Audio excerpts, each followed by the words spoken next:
Welcome to the next video on the muscles that affect the appendicular skeleton.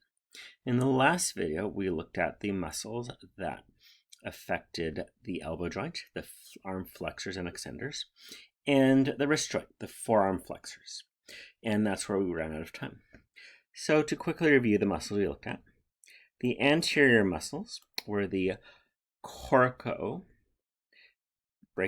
which goes from the coracoid process to the proximal humerus, I guess medial humerus. We have the brachialis. Now, the brachialis is over here. So the brachialis is going to originate on the anterior humerus, cross the elbow, and depending on the book, attaches to the proximal elbow, the coronoid process, or the ulnar tuberosity, depending on what the book's calling it. So basically the proximal ulna right there. And this, because it's attached to the ulna, there it's attached to the ulna, can only flex the arm. Now it has a friend on top of it. That friend is the biceps brachii. Now the biceps brachii has two heads. One head, you guessed it, comes from there.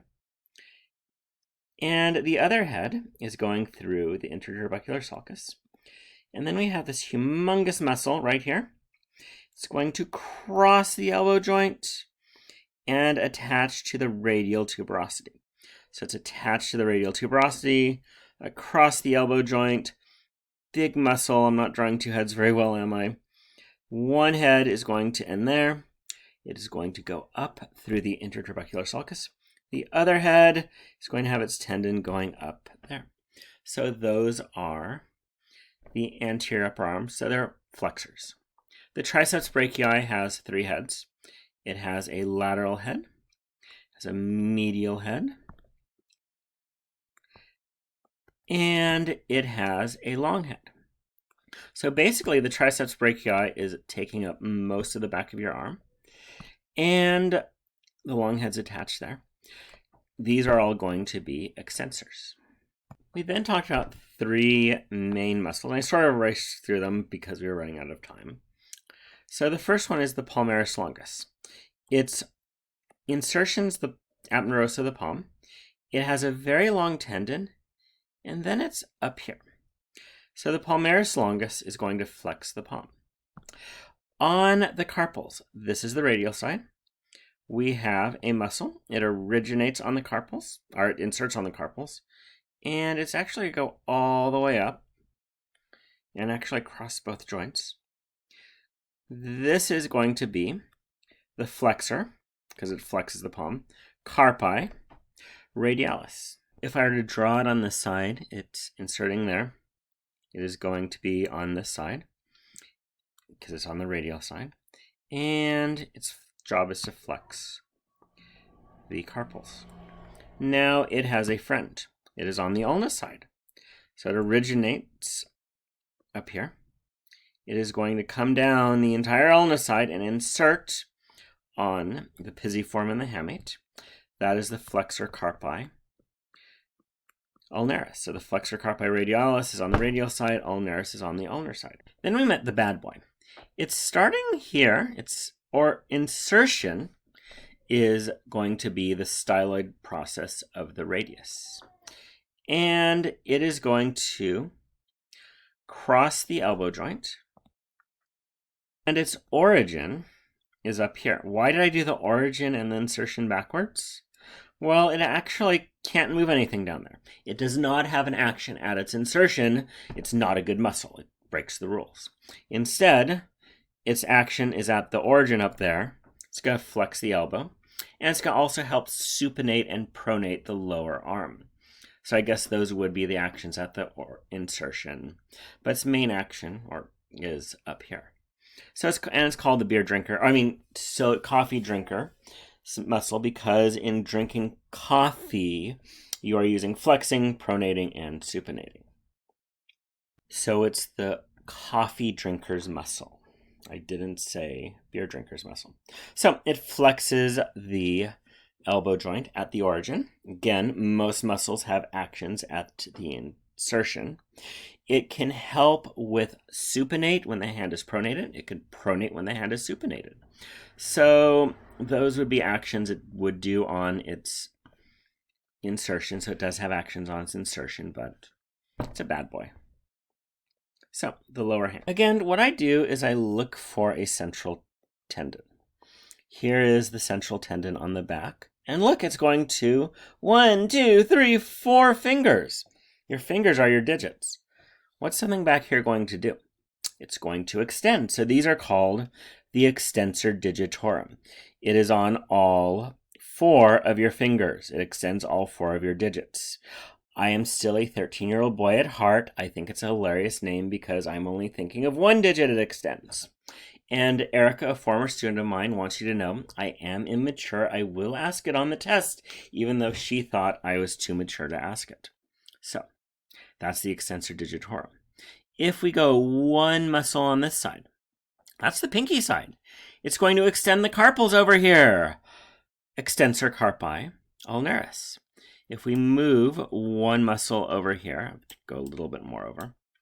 The blue's on it. This muscle is going to be the extensor carpi radialis. So basically it's the opposite naming pattern of the flexors. So here is the back of the hand. This central muscle right here is going to go to all 4 fingers. That is the extensor digitorum. It has a mini friend right there. That's extensor digitorum minimi. It's actually shared. The tendons merge together right there. So this extends all 4 fingers. Now, 1 muscle to the radius side is the extensor carpi radialis. So there's the extensor carpi radialis right there. And this is technically the extensor carpi radialis longus. On our models, we can't really see the brevis, so I didn't include it. Then 1 muscle to the side is the extensor carpi ulnaris. Now again, the 2 carpi radiali will also abduct. The 2 carpi ulnarises will work together to adduct. So the posterior they all are extensors. The superficial muscles, they have extensors in their name. All 4 of these, the brevis is actually in there, high brevis. They are going to extend either the wrist or the fingers. The supinator, it supinates.